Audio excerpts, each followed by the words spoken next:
Hi, Mike Darda here at Century 21, and we're here to talk about multiple offer scenarios.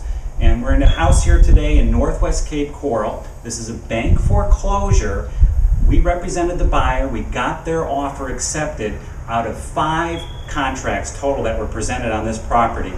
And I'm going to give you some tips that if you're in a multiple offer scenario, and let's face it, it's a great deal if it's a multiple offer, right? So you want to make sure your bid's accepted, and here's some tips on how to make sure that happens for you. So some tips that you can do to make sure your offer is the ones accepted are, number one, your deposit. Never put less than $1,000 deposit down. If you can, do 2 to 5% of the purchase price for the deposit.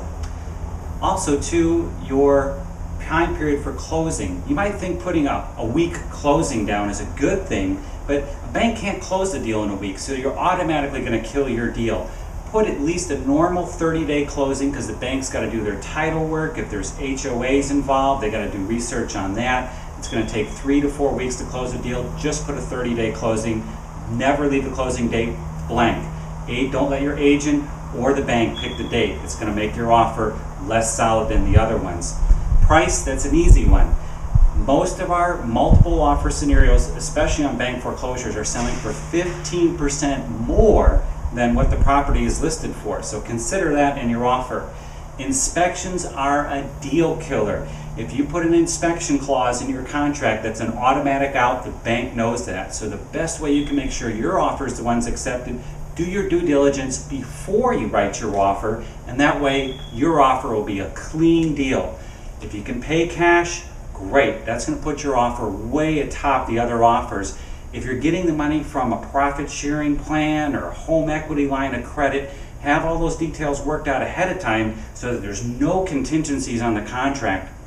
And the final tip I'm going to give you is make sure your agent looks in the MLS to see if there's any requirements the bank is attached to that listing. They may have certain forms to fill out to make sure a multiple offer scenario is handled properly.